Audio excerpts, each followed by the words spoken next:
Dios te bendiga, Dios te guarde. En este día me gustaría comenzar el curso sobre la introducción a las epístolas paulinas.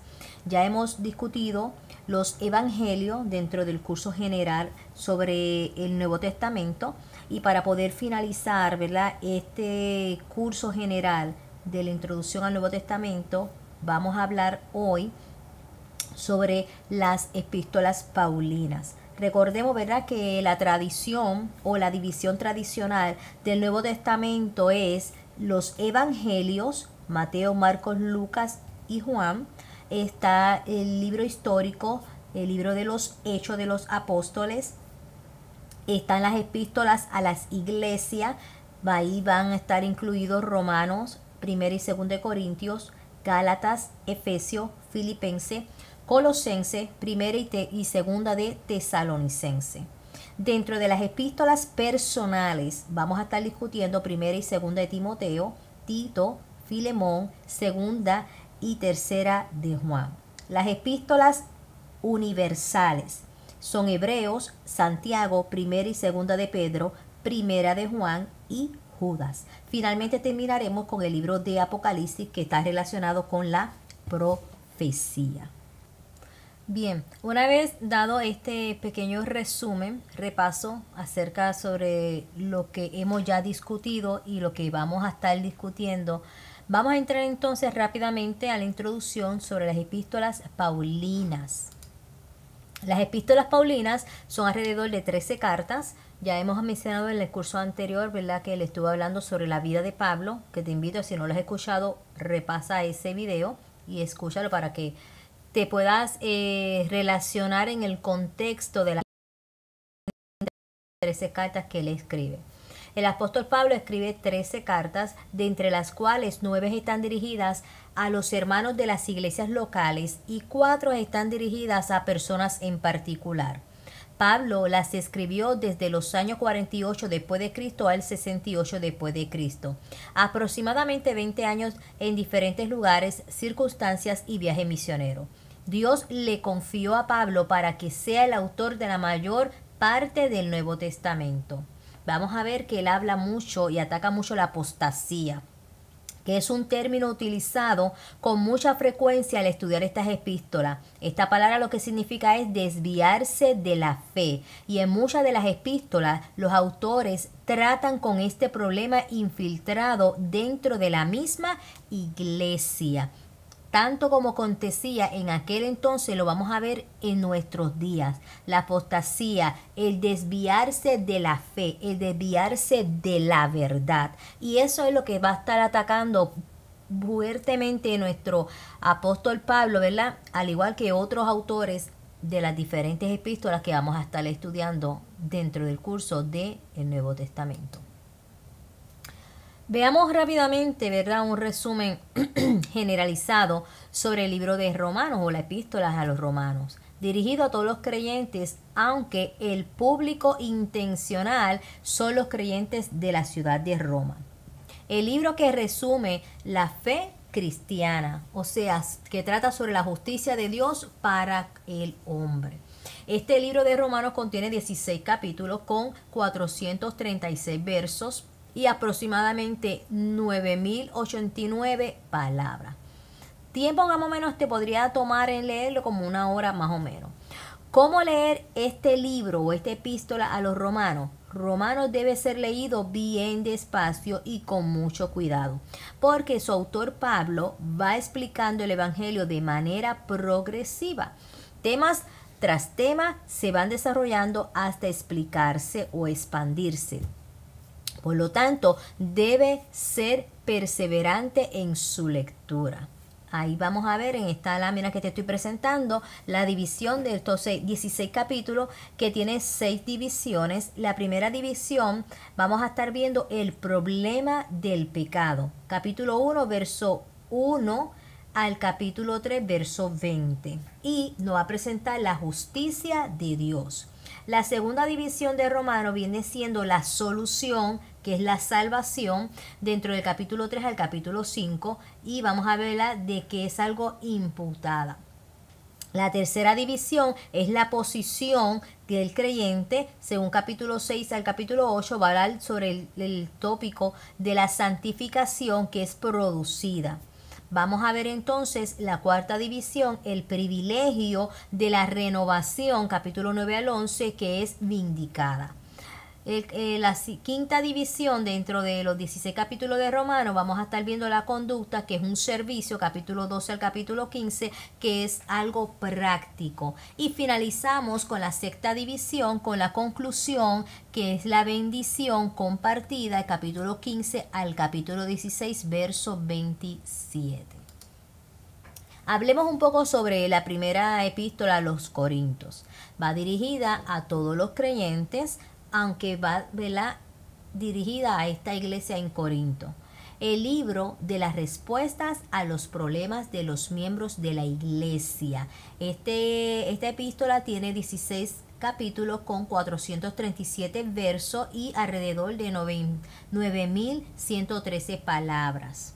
¿Cómo debemos de leer esta epístola? Debido a que el apóstol les escribe a los corintios directamente atacando el grado pecaminoso en que los miembros de esta iglesia había llegado, debe de leer este libro buscando los principios que hay detrás de cada exhortación que Pablo hace a los corintios. Se puede dividir estas epístolas de 16 capítulos en 4 secciones. La primera sección sería la introducción, que es un agradecimiento, capítulo 1. Ahí vamos a estar viendo el llamado, los saludos, la acción de gracia y los dones espirituales.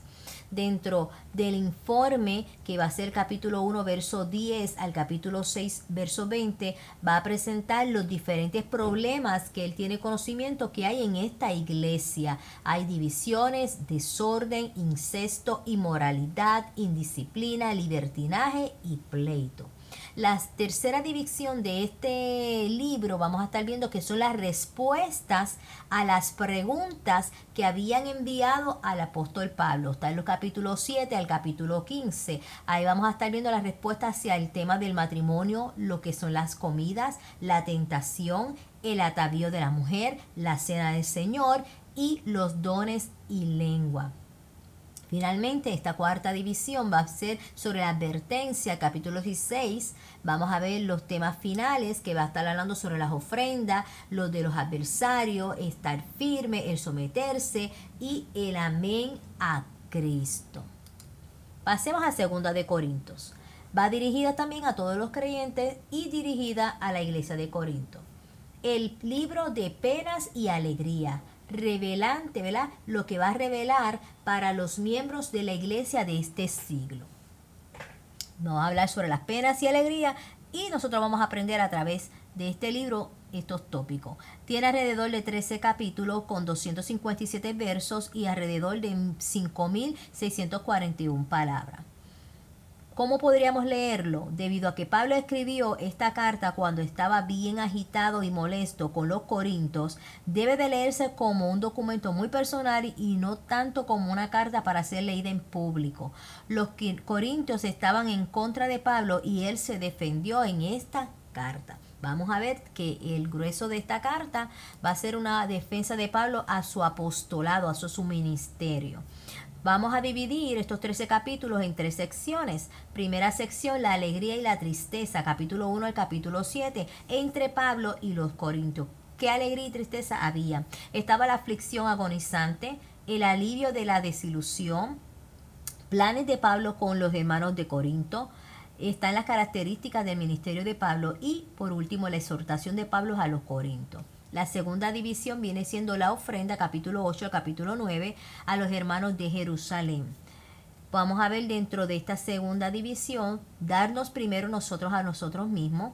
Vamos a ver dar con sacrificio, dar sin tristeza, dar con gozo, dar con un propósito, dar con una buena voluntad y finalmente Dios bendice al dador.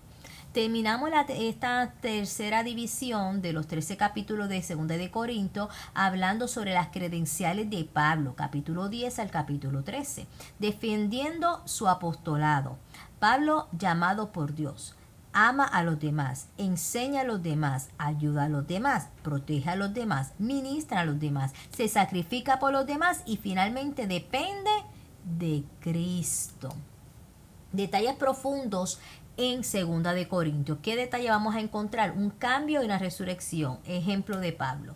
Vamos a ver el capítulo 15 de Primera de Corintios. Es el más largo en la Biblia, que habla acerca de la resurrección futura de los creyentes. El cuerpo es sembrado, perece, se entierra. En la corrupción se levanta, que es a través de la resurrección en incorrupción.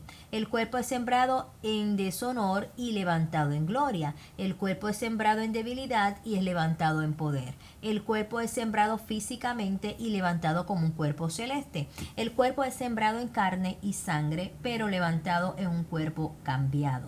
El cuerpo es sembrado mortalmente y levantado en un cuerpo inmortal. El apóstol Pablo dijo: sed imitadores de mí como yo soy de Cristo. 1 de Corintios 4:16 y capítulo 11, verso 1. Es fiel en el mensaje, método y motivo.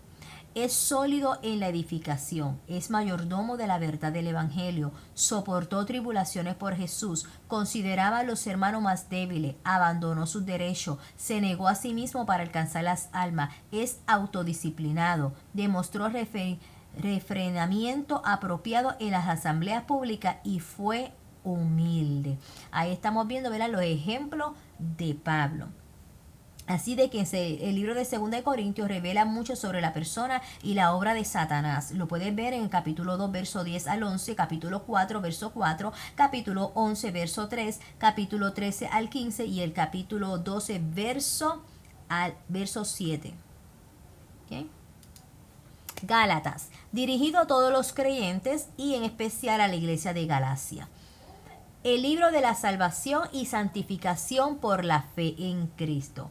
Vamos a entonces a ver que debido a que el contenido del libro de Gálatas se desarrolla como un juicio dramático ante un tribunal entre el apóstol Pablo y sus enemigos, los judaizantes, debemos de leer este libro imaginándonos la manera en que Pablo defiende tanto su integridad personal como la integridad del evangelio de nuestro Señor Jesucristo.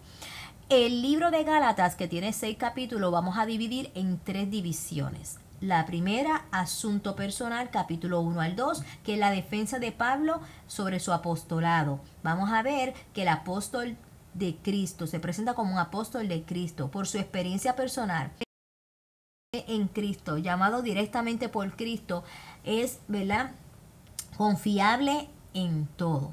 En la segunda división viene siendo el asunto doctrinal, capítulo 3 al 4, explicación del evangelio, la justificación por medio de la fe. La ley nos salva. Abraham fue salvo por la fe. La promesa del pacto por medio de Isaac, y somos hijos de Dios no por la ley. Finalmente, el libro de Gálatas, la epístola de Gálatas, con 6 capítulos, los vamos a dividir en la tercera sección, asunto de práctica, capítulo 5 al 6, aplicación del evangelio. Ahí vamos a ver la libertad en Cristo. El evangelio trae libertad, poder, paz, amor, servicio y bienestar. La epístola a los Efesios. Vamos a ver que es una epístola escrita desde la prisión cuando estuvo en Roma Pablo. ¿Qué pasa? Aquí el tema central es el libro de la unidad de los creyentes en Cristo. Efesios deberá ser leído con mucho cuidado debido a que el libro presenta de una manera general el Evangelio de Cristo para la santificación o salvación. Éfeso nos da un resumen del plan de Dios para la humanidad. Lo vamos a dividir en 3 secciones.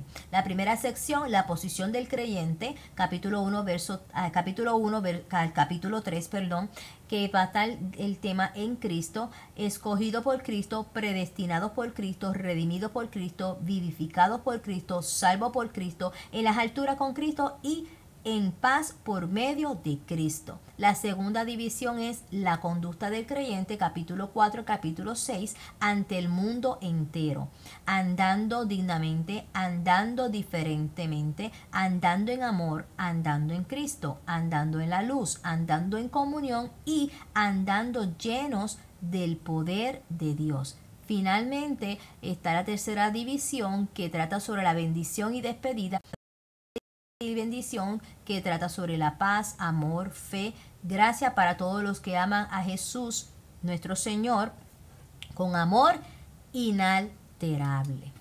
Filipense, escrita también desde la prisión cuando Pablo estuvo en Roma. Vamos a estar viendo aquí entonces que debido a que este libro contiene términos muy afectuosos, debe ser leído como una carta de amistad enviada a un amigo para agradecer y demostrar el gozo que se siente aún en las situaciones más difíciles. Y el tema central de este libro es el regocijo en Cristo, el gozo en Cristo. Filipenses, vamos a dividirlo en 4 secciones, estos 4 capítulos. El primer capítulo trata sobre el gozo para proclamar el Evangelio. Esta introducción, el compromiso, la publicación, la prioridad y el anuncio. El capítulo 2 trata sobre el gozo para servir. Vamos a ver entonces ahí el ministerio, que trata sobre ayudar, animar, levantar, consolar y conceder. Tercer capítulo del gozo para crecer en el discipulado, que está en instruir, enseñar, madurar, obedecer. El gozo en el capítulo 4 para confiar. Está la alabanza. Ahí dentro de la alabanza por el gozo, ¿verdad?, de confiar en Jesús, tenemos la libertad, la lealtad, gratitud, seguridad, confianza y adoración. El versículo clave de todo el libro de Filipenses es el capítulo 4, verso 4, regocijaos en el Señor siempre. Otra vez digo regocijaos. La iglesia de Filipo no es señalada con problemas de pecado. Y es esa la razón por la cual la palabra pecado no se menciona en ninguna parte del libro. Solo se sugiere en el capítulo 3, verso 18, el lloro de Pablo por los que decían ser cristianos, pero tenían una mente mundana que deshonraban a Cristo. Palabras importantes en el libro de Filipenses, vamos a estar viendo que son las palabras Cristo, gozo, evangelio y sentir. Epístola de Colosenses. Vamos a ver que también fue escrita desde la prisión en Roma. El tema central es el libro que combate las sutiles falsas enseñanzas. Vamos a estar viendo que debido a que este libro, Pablo corrige las falsas enseñanzas y aconseja refutarlas, pues debemos de leerlo considerando cómo Pablo aborda cada tema y cómo presenta a Cristo para refutar lo falso. Vamos a dividir estos 4 capítulos de Colosenses en 3 divisiones. Primera división del capítulo 1, verso 1 al 14, el apóstol Pablo, los propósitos personales. Ahí está la saludo, la oración y los agradecimientos. La segunda sección viene siendo el capítulo 1, verso 15 al capítulo 2, verso 23, el señorío de Cristo y las instrucciones doctrinales. Cristo es Dios, Cristo el Creador, Cristo el Reconciliador, Cristo y las aflicciones, Cristo y los falsos maestros. Vamos a ver la última división, la vida del cristiano, capítulo 3 al capítulo 4, las amonestaciones prácticas, carácter cristiano, la vestimenta cristiana, el hogar cristiano, relaciones cristianas y amigos cristianos. Ahí vamos a estar viendo la preeminencia de Cristo. Él es rey sobre todo. Él es la imagen del Dios invisible. Él es el director de la creación. Él es el que sustenta todo. Él es la cabeza de la iglesia. Él es la reconciliación, es el único que agradó a su Padre. Él nos reconcilió en su muerte y Él es nuestra única esperanza. Jesús es la sabiduría de todo. En Él están escondidos todos los tesoros. A Él las filosofías humanas no lo detienen. Jesús es el que perfeccionó en todo. Él es la perfección de todo. En Él estamos y nos mantenemos vivos y no necesitamos rituales judaizantes para poder ser salvos. Finalmente, Jesús es la vida del creyente. En Él nuestra vida está escondida y en Él hacemos morir el mal estilo de vida. El verso clave de este libro es: mirad que nadie os engañe por medio de filosofías y huecas sutilezas, según las tradiciones de los hombres, conforme a los rudimentos del mundo y no según Cristo. Capítulo 2, verso 8.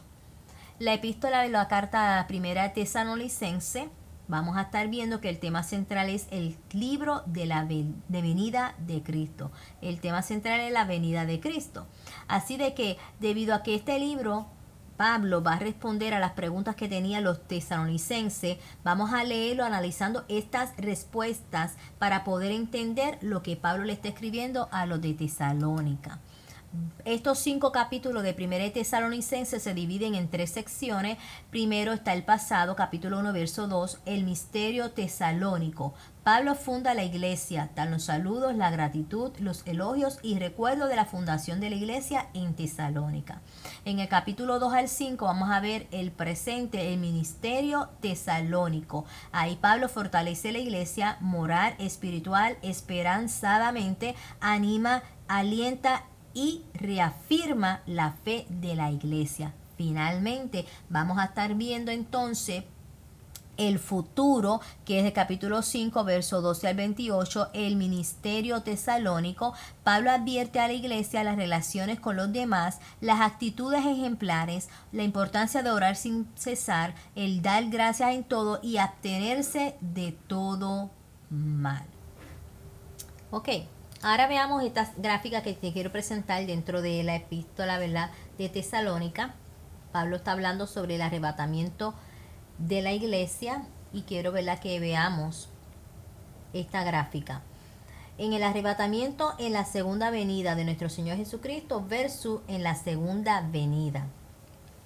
Recordemos, ¿verdad?, que cuando está hablando del arrebatamiento de la iglesia es cuando Cristo viene, pero solamente la iglesia va a ser levantada. No todo el mundo va a ver a Jesucristo, solamente su iglesia. En la segunda venida, que nos habla también el libro de Apocalipsis, es cuando todo ojo lo verá, que cuando vamos a venir nosotros, su iglesia, con el Señor Jesucristo a reinar sobre la tierra. Dicho esto, vamos a hablar un poco sobre esta gráfica.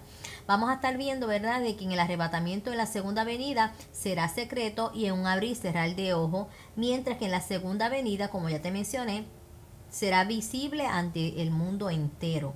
Capítulo 17, capítulo 1, verso 7 de Apocalipsis. Vamos a ver también que ocurrirá el arrebatamiento, ocurrirá antes de la tribulación, y la segunda venida ocurrirá después de la tribulación. El arrebatamiento será inminente y ocurrirá en cualquier momento, mientras que la segunda venida no ocurrirá hasta el final de la tribulación.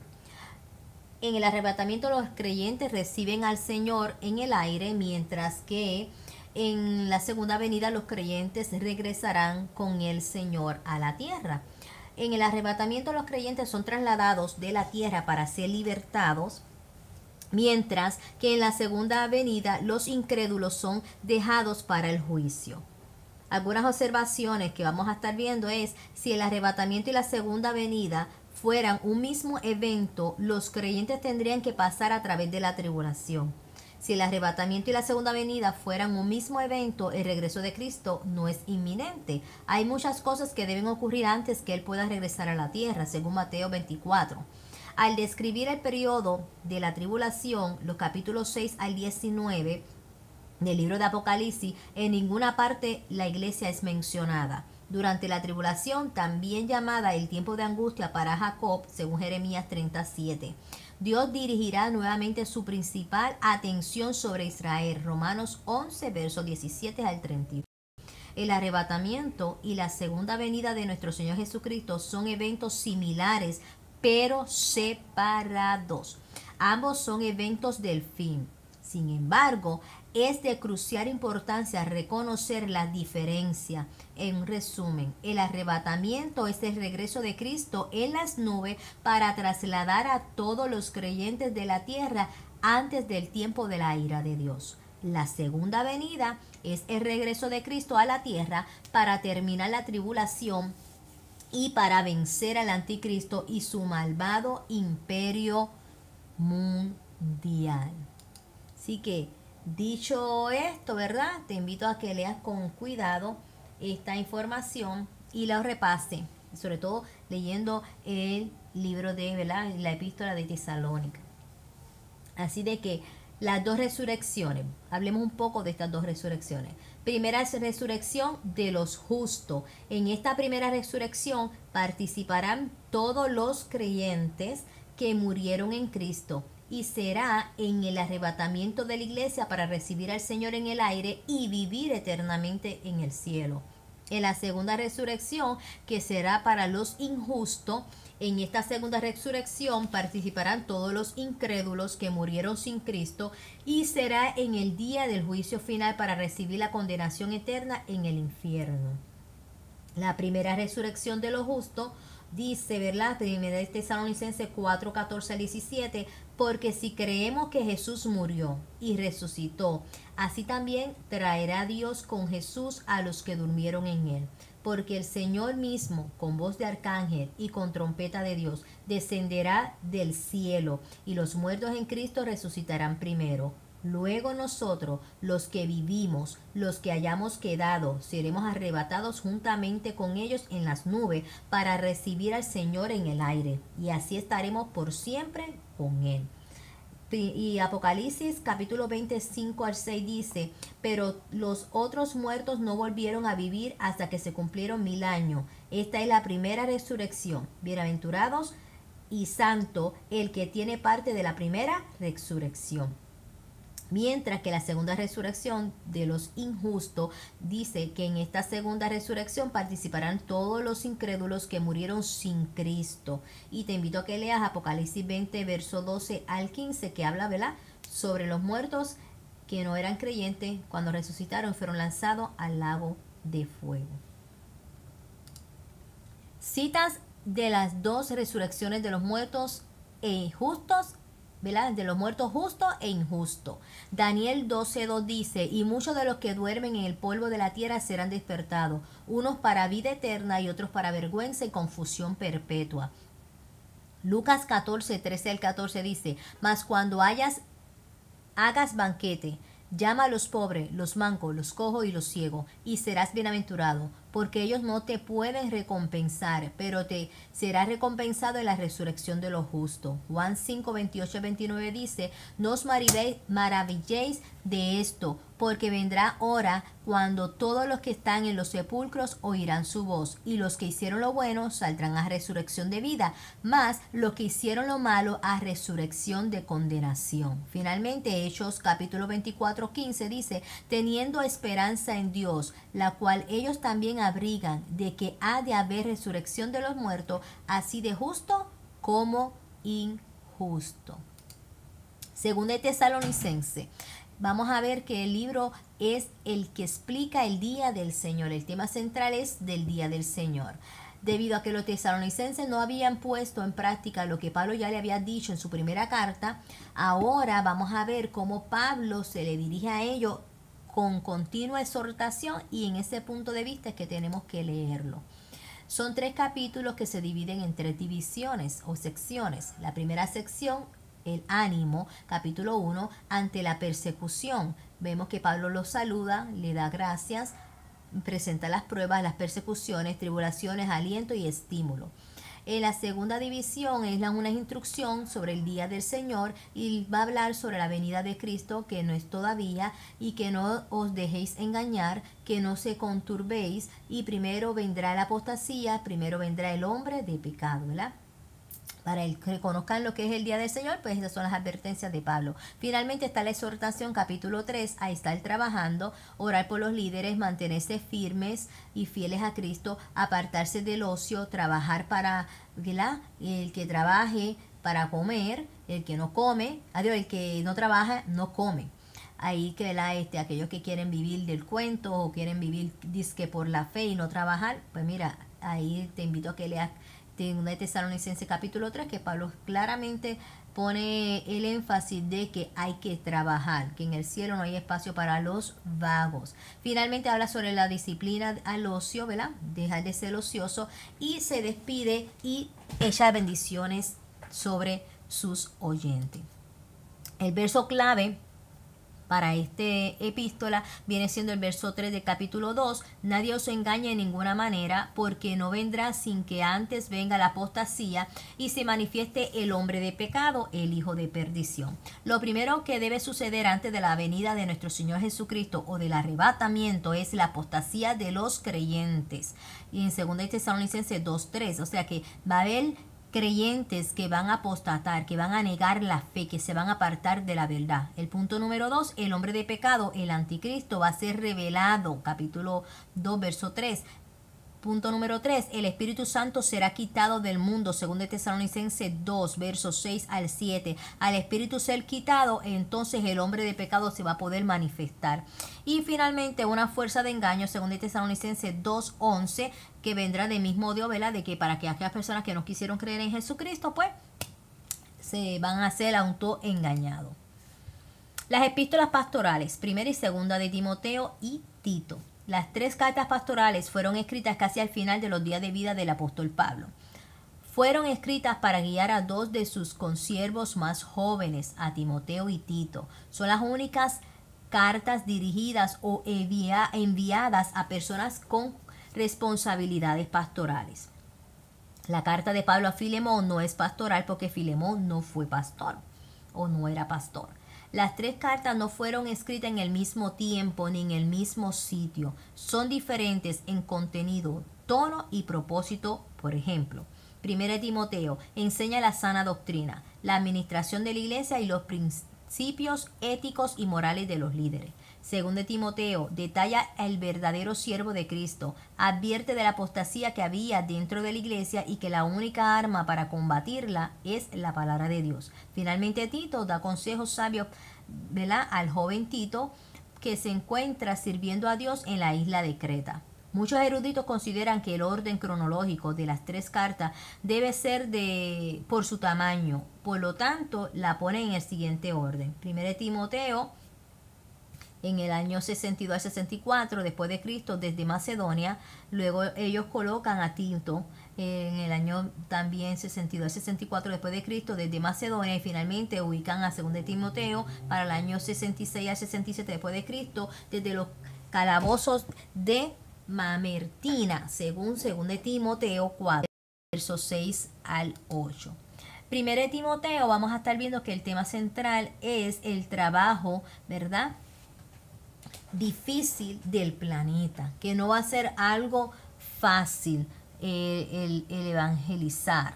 Y vamos a estar viendo, ¿verdad?, de que debido a que esta carta trata acerca de la sana doctrina, la administración de la iglesia y los principios éticos y morales de los líderes, debe de leerse considerando los principios que Pablo le va a aconsejar a Timoteo. El libro instructivo para el trabajo más difícil del planeta. O sea, ¿cuál es ese trabajo difícil? El pastorado. Y sobre todo en este tiempo. Vamos a ver que consta 1 Timoteo 6 capítulos, tiene 6 capítulos divididos en 3 secciones. La sección primera vendría siendo la instrucción para corregir la doctrina, capítulo 1, verso 1 al 20, capítulo 1, verso al 20. Ahí vamos a ver los saludos, las advertencias, habla sobre la falsa doctrina, los falsos maestros, habla de la sana doctrina, los sanos maestros y el evangelio de Cristo. La segunda división viene siendo el capítulo 2 al capítulo 6, instrucción para la adoración en la iglesia, habla de la iglesia, la oración, la adoración pública, el liderazgo, habla sobre los miembros de la iglesia y las relaciones humanas dentro de la iglesia. Finalmente, la tercera división de estos 6 capítulos de 1 Timoteo son las instrucciones para los hijos de Dios, capítulo 6, verso 3 al 21, y trata sobre la piedad y el contentamiento, las advertencias, el amor al dinero, cuidar el testimonio, encargos finales y la despedida de Pablo. Dentro de esta epístola vamos a estar viendo de que él habla sobre Himeneo y Alejandro. Himeneo y Alejandro, él dice, ¿verdad?, según el capítulo 1, verso 20, dice: Himeneo y Alejandro, a quienes entregué a Satanás para que aprendan a no blasfemar. El apóstol Pablo los expulsa a ambos de la iglesia y así puso fin a la mala influencia doctrinal. Al expulsar a los falsos maestros, o sea, falsos cristianos, Pablo protegió a la iglesia. Himeneo y Alejandro, al ser expulsados, se quedaron sin el amparo divino, por lo tanto, ambos falsos maestros quedaron bajo el control de Satanás. Para más ejemplo de esto, vamos a ver 1 Samuel 16, 12 al 16, capítulo 28, verso 4 al 20 de 1 Samuel. Ahí tienen otras diferentes citas. recalco estos dos personajes que habla Pablo, porque a veces estamos escuchando mucho, fueron entregados o te vamos a entregar a Satanás. Y hay que tener cuidado con esta frase, porque cuando Pablo entrega a estos dos personas a Satanás, es que lo está expulsando de la iglesia, porque son falsos maestros, están llevando falsa enseñanza. Y ante darle la oportunidad de que se corrigieran y se arrepintieran, al no querer ellos arrepentirse y querer llevar a la iglesia a perdición, vemos entonces que son, ¿verdad?, expulsados. Y al no tener el amparo de Dios, pues entonces el enemigo se apodera de ellos. Así que te invito a que estudies con detenimiento este caso y puedas aprender un poquito más acerca de este tema tan controversial. Instrucciones para corregir la doctrina. Vemos el capítulo 1, verso 1 al 20. ¿Verdad? Ahí tenemos entonces unas instrucciones de cómo podemos corregir a estos falsos maestros, a estas falsas enseñanzas. Veamos segunda de Timoteo, que es el libro del aliento y el desafío de un hombre a punto de morir. Debido a que en esta carta el apóstol Pablo en sus últimos días, ¿verdad?, fue que le escribió, vamos a estar viendo de que él está dándole aliento e inspiración a Timoteo, lo está ayudando, ¿verdad?, para que siga adelante.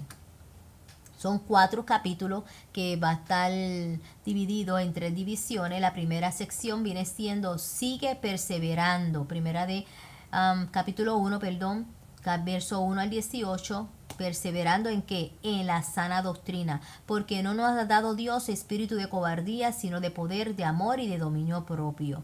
Recordemos que Timoteo era joven y se sentía como que poco débil, por así decirlo, como que teniendo un poco de cobardía, y por eso Pablo lo está animando. Mira, aunque yo esté en la prisión, aunque yo he pasado por mucho y aunque yo estoy a punto ya de ser, ¿verdad?, condenado a muerte, mira, tienes que permanecer, porque Dios no nos ha dado espíritu de cobardía, sino de poder, amor y de dominio propio. La segunda división de este libro o esta epístola viene siendo sigue siendo fiel en la iglesia. Capítulo 2, verso 3. Capítulo 2, al capítulo 3. Tú pues, hijo mío, esfuérzate en la gracia que es en Cristo Jesús. Sufre penalidades como buen soldado de Jesucristo. Y termina, ¿verdad?, la tercera división, sigue predicando, capítulo 4, al mundo entero. Te encarezco delante de Dios y del Señor Jesucristo que prediques la palabra, que inste a tiempo y fuera de tiempo, redarguye, reprende, exhorta con paciencia y doctrina. Vamos a estar viendo que en 2 Timoteo los cristianos son llamados a ser ¿qué? Soldados, atletas, labradores, obreros y vasos útiles en las manos de Dios. Y también nos exhorta, ¿verdad?, y nos recarga que toda, no alguna, sino toda, desde Génesis hasta Apocalipsis, toda la escritura es que inspirada por Dios. ¿Útil para qué? Para redarguir, corregir, instruir y enseñar. Así que, ¿cuál va a ser la meta de poder, ¿verdad?, aceptar la inspiración de la palabra, de corregir, enseñar y redarguir, instruir, para que el hombre de Dios sea perfecto e enteramente preparado para toda buena obra? Tito es el libro que corrige a los problemas y los problemáticos de la iglesia. Debido a que esta carta presenta a los miembros de la iglesia de Creta como los mentirosos, malas bestias y glotones ociosos, léanla sin perder los consejos directos que Pablo le da a Tito. Léanla observando los consejos morales escritos en esta carta.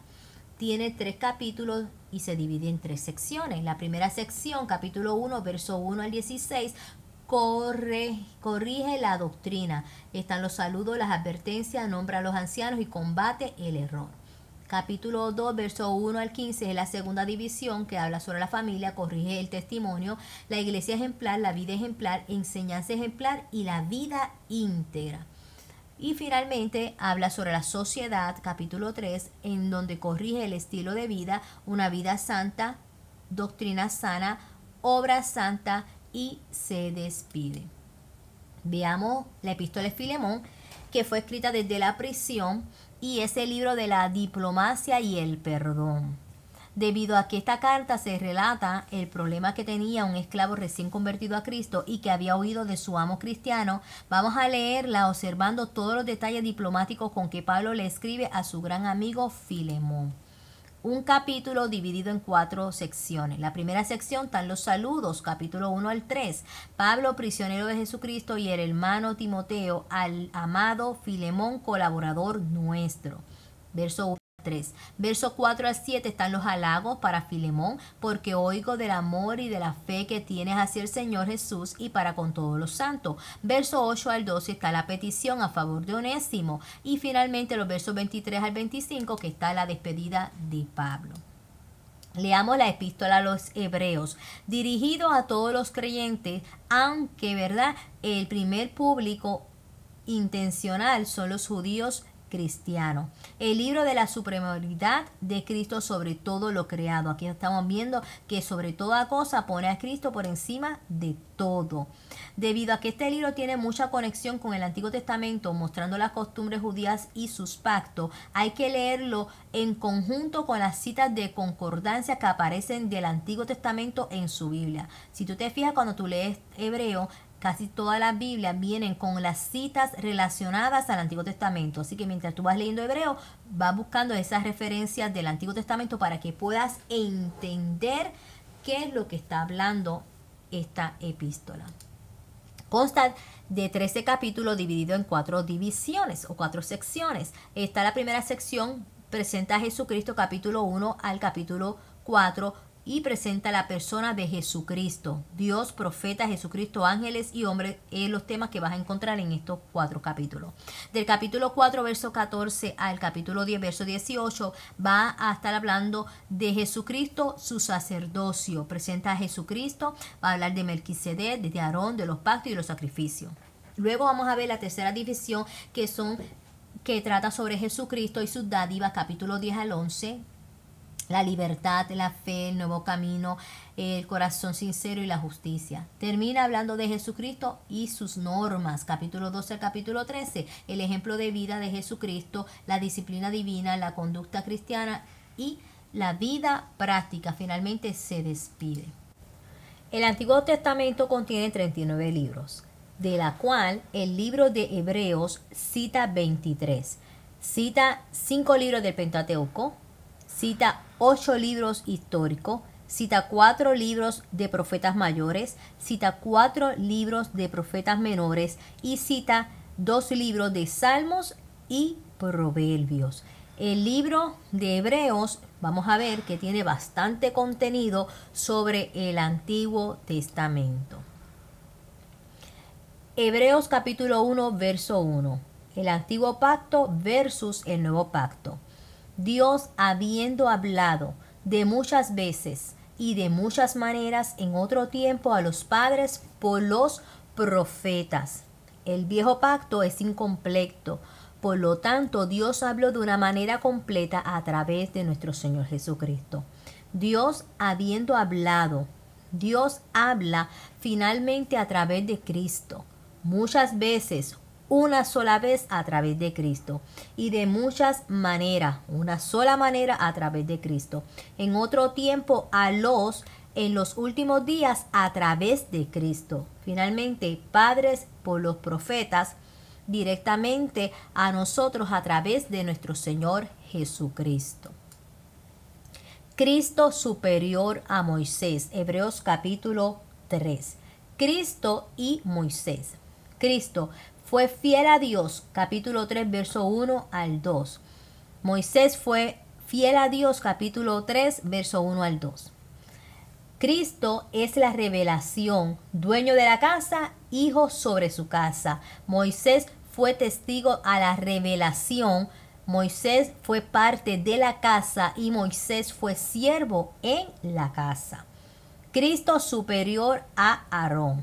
Cristo santo en esencia, pureza espiritual, Cristo exaltado por encima de todos y Cristo nunca pecó. Aarón, santo solo durante ciertas funciones. Aarón, pureza ritual. Aarón exaltado entre otros sacerdotes y Aarón separado de los pecadores por reglas. Advertencias para la vida diaria. El versículo clave de todo el libro o la epístola a los hebreos es: pero ahora tanto mejor ministerio es el suyo, cuanto es mediador de un mejor pacto, establecido sobre mejores promesas. Hebreos 8:6. Primero, a no descuidar la salvación tan grande. Primera advertencia, no descuidar una salvación tan grande. Capítulo 2, verso 1 al 4. El capítulo 3, versos 7 al 4:13, la segunda advertencia: reposar y creer en la voz de Dios. Tercera advertencia: a dejar el letargo espiritual y a seguir adelante. Capítulo 5 y 6. Cuarta advertencia: a no retroceder en la fe, a no apostatar. Capítulo 10. La advertencia número 5: a no dejar de alcanzar la gracia de Dios. Capítulo 12. Y finalmente, la sexta advertencia: a no desechar al que habla desde los cielos. Capítulo 12, verso 25 al 29. Santiago, dirigido a todos los creyentes, aunque su primer público, ¿verdad?, intencional, fueron los judíos cristianos. Es el libro de las marcas de la madurez cristiana.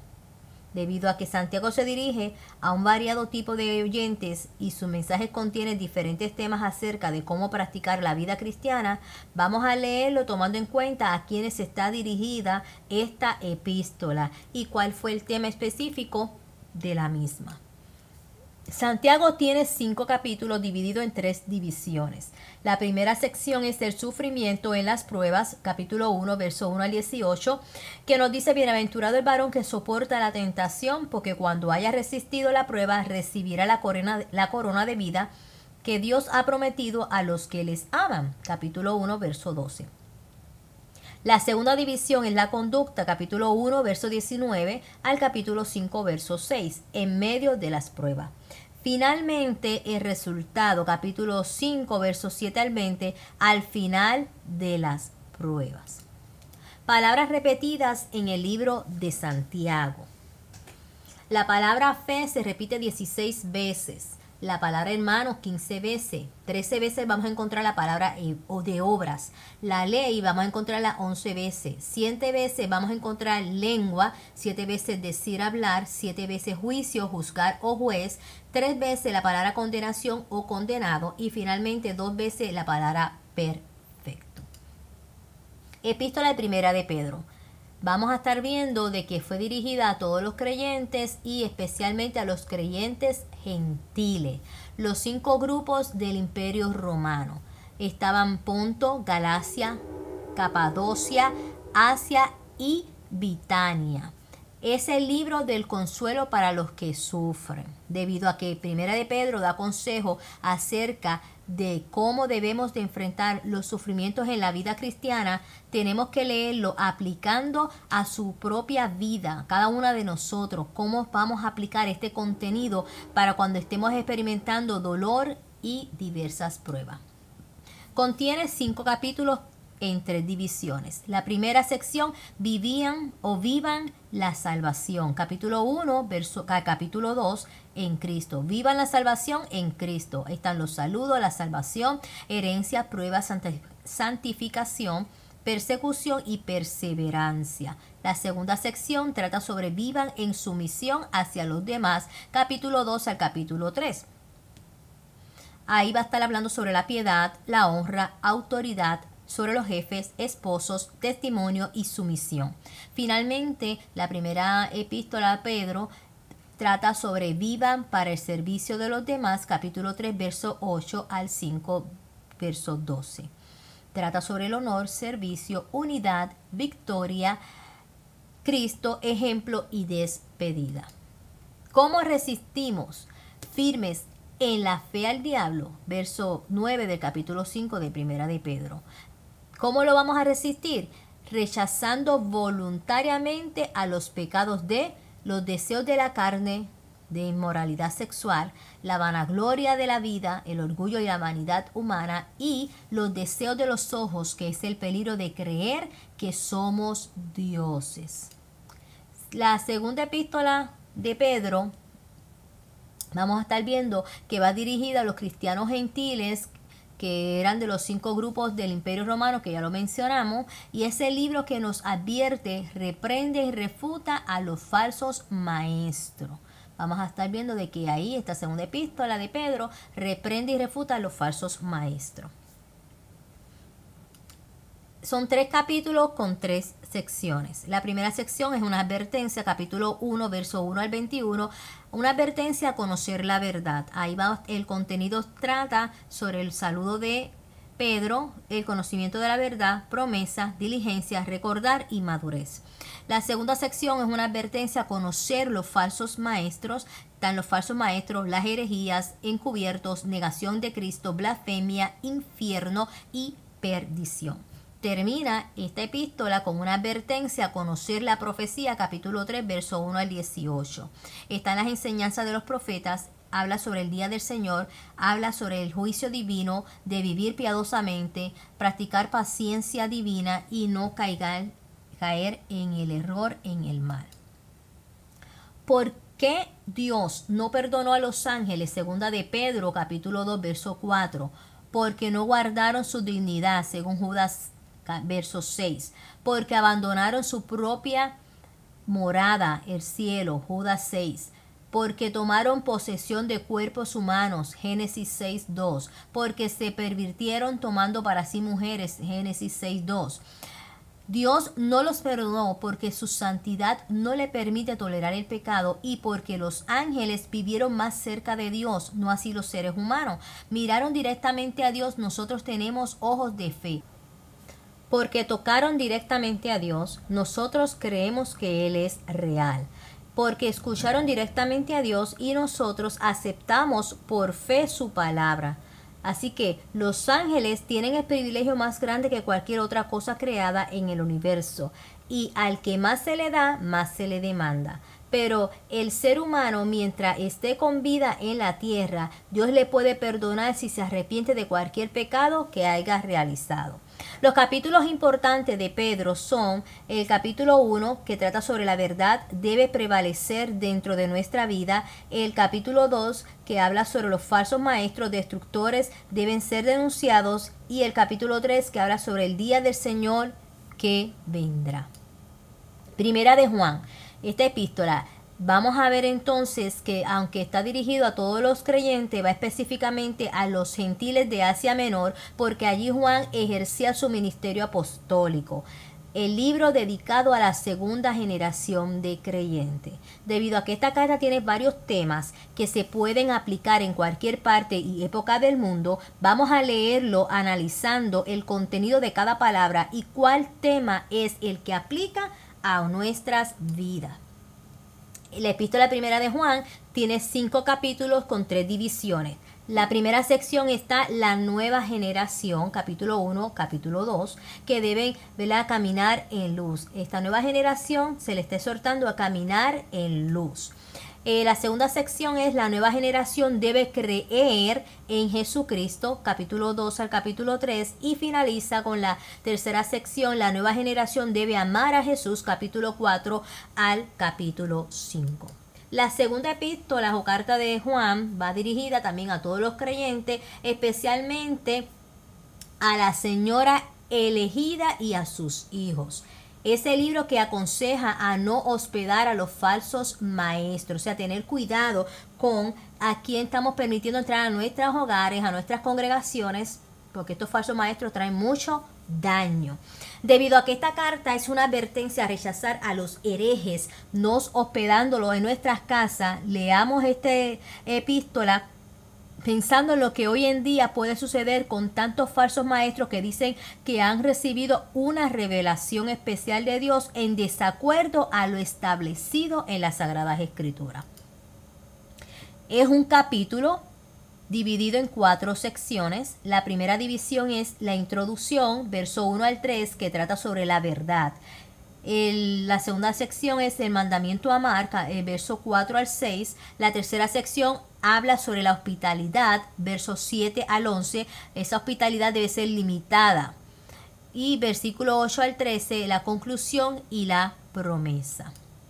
En segunda epístola de Juan menciona los destinatarios, los saludos finales, pero sin mencionar a nadie por su nombre excepto a Jesús. Aunque en segunda de Juan no contiene referencia del Antiguo Testamento, Juan le escribe a la señora elegida, a sus hijos y a la comunidad cristiana que tienen un problema doctrinal. Los falsos maestros a quienes Juan denuncia negaban la verdad o la verdadera humanidad de nuestro Señor Jesucristo. Dentro de la tercera epístola de Juan vamos a estar viendo que va dirigida hacia el anciano Gallo. Ese libro que aconseja hospedar a los verdaderos maestros, mientras que en la segunda denunciaba tener precaución con estar hospedando falsos maestros, en esta tercera está aconsejando a hospedar a los verdaderos maestros. Y es un capítulo dividido en 4 secciones. Primero está el saludo a Gallo, verso 1 al 4. Luego habla sobre la hospitalidad de Gallo, versos 5 al 8. Luego habla de la oposición de Diótrefes en el verso 9 al 11. Y finalmente termina el verso 12 al 15 con buen testimonio de Demíotre. Juan evalúa a 3 personajes en su libro de Tercera de Juan. Primero habla de Gallo, luego habla de Diótrefes y termina hablando de Demetrio. Así de Gallo vemos que está hablando sobre amado, habla sobre que da buen testimonio, en fin. De Diótrefes vamos a ver que dice, le gusta tener el primer lugar, no recibe a Juan, parloteaba con palabras malignas contra nosotros y lo terrible que era este hombre. Y de Demetrio vamos a estar viendo, ¿verdad?, que habla sobre que todos dan buen testimonio de Demíotre, que andan en una misma verdad, que tiene buen testimonio, ¿verdad?, y opinión de Demetrio. Judas va dirigido a todos los creyentes y especialmente a los judíos convertidos al cristianismo. ¿Ok? Vamos a estar viendo que el libro aconseja a defender arduamente la fe cristiana. Debido a que este libro enseña a defender arduamente, ¿verdad?, fuertemente la fe, hay que leerlo considerando los argumentos doctrinales que Judas escribe y busca la referencia, ¿verdad?, del Antiguo Testamento para utilizarla en su libro. Así que vamos a estar también repasando estas referencias y citas bíblicas del Antiguo Testamento para refutar y sostener lo que nos está enseñando Judas. Es un capítulo con 4 divisiones. El verso 1 al 3 son los saludos. El verso 4 al 16 habla sobre los falsos maestros, lo está denunciando. El verso 17 al 23, los creyentes deben madurar, y termina la doxología con la bendición del verso 24 al 25. El libro de Apocalipsis, libro de Revelación, vamos a ver que está dirigido especialmente a las 7 iglesias de la provincia de Asia Menor. Es el libro del fin de lo creado y el comienzo de una nueva creación. Debido a que el libro contiene más de 300 símbolos y 300 referencias directas e indirectas del Antiguo Testamento, vamos a leerlo por divisiones usando el bosquejo escrito en este libro y usando un diccionario bíblico. Es bien recomendable utilizar un diccionario, un manual bíblico, comentarista bíblico, para poder entender, ¿verdad?, todos estos símbolos e imágenes que va a presentar Juan en el libro de Apocalipsis. El Apocalipsis vamos a estar viendo que son 22 capítulos divididos en 3 secciones. La primera sección, las cosas que has visto, capítulo 1, verso 1 al 20, que es la visión de Cristo a Juan, la revelación de nuestro Señor Jesucristo, la salutación o el saludo a las 7 iglesias, la visión de Jesucristo glorificado y la comisión de Jesús para Juan, de que escriba lo que está viendo y escuchando. Está la segunda división, que son las cosas que son, capítulo 2, 1 al capítulo 3, verso 22, que son los mensajes a las 7 iglesias, la iglesia de Éfeso, Esmirna, Pérgamo, Tiatira, Sardis, Filadelfia y Laodicea. Y finaliza este libro con los capítulos 4 al 22, las cosas que han de ser, el juicio final y la eternidad. Ahí vamos a estar viendo el contenido de los 7 sellos, las 7 trompetas, hablará sobre el anticristo, las 7 copas, la venida de Cristo, el milenio, el juicio final en el trono y hablará sobre la eternidad. Apocalipsis, el libro del fin y el comienzo. Comienza con la destrucción, pero termina con una nueva creación. Versus Génesis, que es el libro del comienzo y el fin, comienza con una nueva creación, pero termina con destrucción. Veamos rápidamente en esta gráfica las 7 iglesias que son mencionadas en el libro de Apocalipsis. La de Éfeso, que habla sobre la iglesia sin amor. Esmirna, la iglesia noble. Pérgamo, la iglesia tolerante. Tiatira, la iglesia liberal. Sardi, la iglesia de media muerta. Filadelfia, la iglesia fiel. Y la Odisea, la iglesia tibia. En esta gráfica que te estoy presentando ahora vamos a estar viendo el orden de los eventos escatológicos centrales. ¿Qué va a suceder sobre la tierra y cómo se acabará el mundo? Pues vas a estar viendo en esta gráfica que nos está hablando primero sobre la venida de Jesucristo, que lo va a mencionar con Isaías y Mateo, ¿verdad? Que en el año 33 después de Cristo. Vamos a estar viendo entonces la crucifixión de nuestro Señor Jesucristo. Luego que viene, ¿verdad? Surge la crucifixión, llega el Espíritu Santo, que es el Pentecostés, está el periodo de la iglesia. Luego vamos a estar viendo el arrebatamiento de la iglesia, que lo narra 1 Tesalonicenses 4 y 1 Corintios 15, el libro de Juan 14 y Apocalipsis 3:10, y habla sobre la resurrección de los muertos en Cristo, que son trasladados o los trasladados vivos al cielo en Cristo. Vamos a estar viendo el juicio, el famoso Bema, que es el tribunal de Cristo, según de Corintios 5:10. Vamos a estar en las bodas del Cordero, la cena de la boda del Cordero, la iglesia como la esposa del Cordero en el cielo, mientras ocurre la gran tribulación aquí en la tierra. Ahí entonces vamos a estar viendo, y luego de rapto está la aparición del anticristo, comienza las 70 semanas habladas en Daniel. Está la gran tribulación, va a estar la ira de Dios, Cristo como juez. Los salvos no toman parte de esta tribulación y este juicio, según Daniel 9, Mateo 24 y Apocalipsis 6. Vamos a estar viendo que los primeros 3 años y medio va a ser el pacto con Israel. El anticristo va a ser un pacto con Israel, los primeros años y medio de paz. Luego se rompe ese pacto con Israel y comienza los subsiguientes 3 años y medio, la gran tribulación. Ahí la bestia y el falso profeta comienzan a manifestarse y se desatan los juicios de las, ya comienzan los juicios de la sello, de las trompetas y de las copas. Así que los juicios, ¿verdad? Son desatados y los judíos van a ser perseguidos. Y también ocurre ahí, en esos 3 años y medio, finalizando el Armagedón. Luego vamos a estar viendo la segunda venida de nuestro Señor Jesucristo, según Apocalipsis 19. Vamos a estar viendo entonces que Satanás es atado y no puede engañar. Luego de la venida de Jesucristo ocurre el milenio, Cristo como rey, Apocalipsis 19 capítulo 20. Va a estar la paz en el mundo.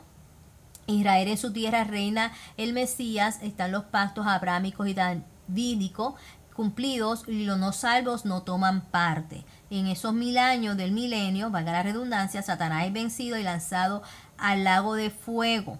Entonces, según Daniel 12:2 y Apocalipsis 20:11, vamos a estar viendo ahí que la resurrección de los muertos no salvo para ser lanzado al lago de fuego. Ahí va a ser el juicio del gran trono blanco, Apocalipsis 20, verso 11 al 15. Los salvos con Dios para siempre van a estar reinando, Juan 14, Apocalipsis 4 y Apocalipsis 21 al 22.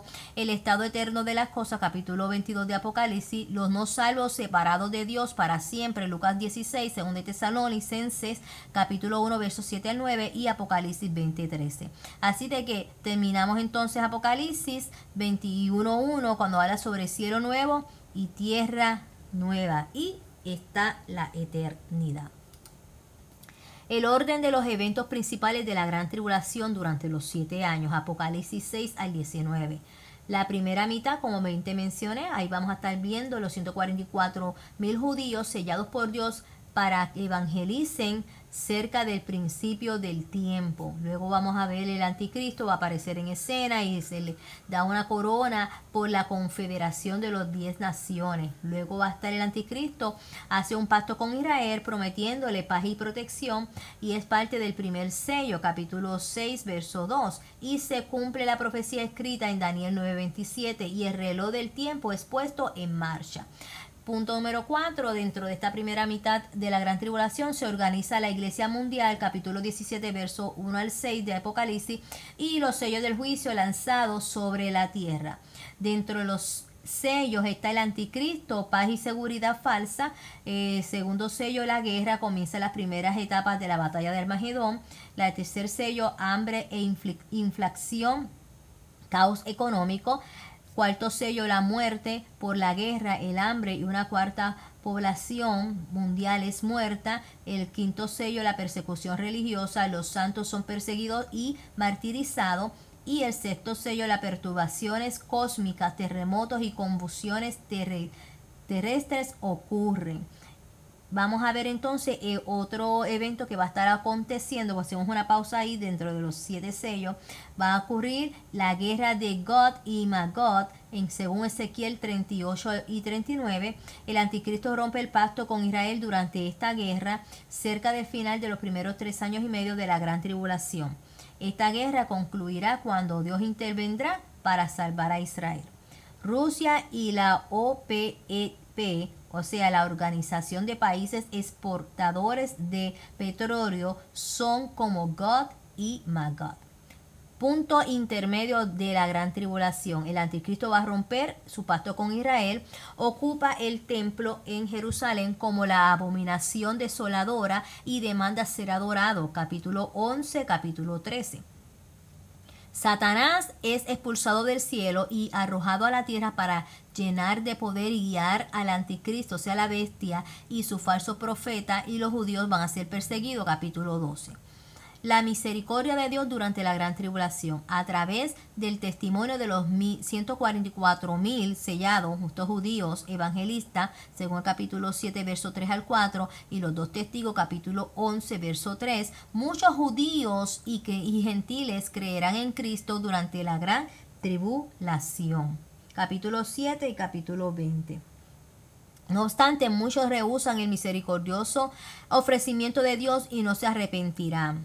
Serán sellados así su propio juicio. Perdón. La segunda mitad de la gran tribulación va a ser la persecución de Israel. El anticristo controlará la religión y la economía del mundo y sonarán las 7 trompetas, ¿verdad? Van a comenzar el juicio de las trompetas, que ahí se va a desatar el séptimo sello, es el inicio de las trompetas. Dentro del juicio de las trompetas, vamos a ver que la primera trompeta atacará la tierra. Una tercera parte de la vegetación es destruida por lluvia de granizo y fuego mezclado con sangre. Capítulo 8, verso 7. En la segunda trompeta, el agua salada, una tercera parte, se vuelve sangre por erupciones volcánicas en el mar. Capítulo 8, verso 8 al 9. La tercera trompeta, el agua dulce. En la tercera parte también será amargada por la caída de una estrella, capítulo 8, verso 10 al 11.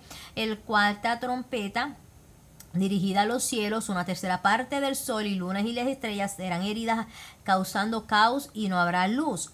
Capítulo 8, verso 12 al 13. La quinta trompeta, picaduras de escorpiones por 5 meses. Imagínense. Aflicción demoníaca, la muerte va a huir de las personas. Capítulo 9. La sexta trompeta va dirigida a la humanidad. Una tercera parte de la gente morirán por las plagas demoníacas y aún no van a arrepentirse. Ok. El cuarto suceso durante la segunda mitad de la tribulación va a ser la marca de la bestia. Será necesaria para poder participar en el sistema económico. Capítulo 13, versos 16 al 18. El quinto evento durante la segunda mitad de la gran tribulación serán que las copas de la ira serán vertidas sobre la tierra hacia el final de la segunda mitad de la gran tribulación. Así de que la séptima trompeta es el inicio de las 7 copa. La primera copa va dirigida, ¿verdad?, a una úlcera maligna y pestilencia sobre los que tenían la marca de la bestia, capítulo 16. La segunda copa va dirigida a los océanos que se van a convertir en sangre. La tercera copa, los ríos y las fuentes de agua también se convertirán en sangre. La cuarta la cuarta copa es tormenta solar. La quinta copa, las tinieblas sobre el trono de la bestia, y la gente se morderán de dolor sus lenguas. La sexta copa, el río Éufrates se va a secar. 3 espíritus inmundos a manera de ranas atormentarán a la gente. Y la séptima copa son perturbaciones meteorológicas, terremotos y granizos de 50 libras lloverán. Capítulo 16, versos 17 al 21. El sexto evento dentro de la segunda mitad de la gran tribulación es el sistema económico mundial será destruido. Capítulo 18. El séptimo evento será la batalla final del Armagedón. Y finalmente la segunda venida de Cristo y el juicio a Satanás. Capítulo 19, verso 11 al 21. Ahí entonces te estoy dejando, ¿verdad?, esta última gráfica que te habla sobre las 70 semanas de Daniel, para que entonces tengas una idea más clara de cómo van a ocurrir los eventos dentro de la gran tribulación. Una vez Israel es salida del cautiverio, vamos a estar viendo que surge la orden para ser restaurado, 7 semanas, que son alrededor de 49 años. El templo será restaurado, son 62 semanas, 434 años. Vamos a estar viendo que surge entonces que llega la venida de Jesucristo, es crucificado nuestro Señor Jesucristo, que en nuestro tiempo actual la iglesia está ausente de la profecía de Israel. Durante todo este tiempo vamos a estar viendo que va a surgir el arrebatamiento. Una vez surge el arrebatamiento de la iglesia, es que comienzan los 7 años, o sea, las 7 semanas habladas por Daniel. Como ya te mencioné en la gráfica anterior, va a ser el pacto confirmado, ocurre la gran tribulación y luego la segunda venida de nuestro Señor Jesucristo. Así que con esta información hemos terminado el curso de la introducción al Nuevo Testamento. Ya hablamos sobre la división de los evangelios, Mateo, Marcos, Lucas y Juan. Hablamos sobre el libro histórico, el libro de Hechos, y con esta terminé entonces las clases de la introducción a las epístolas paulinas, las epístolas generales y el libro de Apocalipsis. Luego te voy a estar dando también información adicional, no van a ser con audio, pero te invito a que las leas y las repases. Cualquier duda o pregunta, saben dónde localizarme.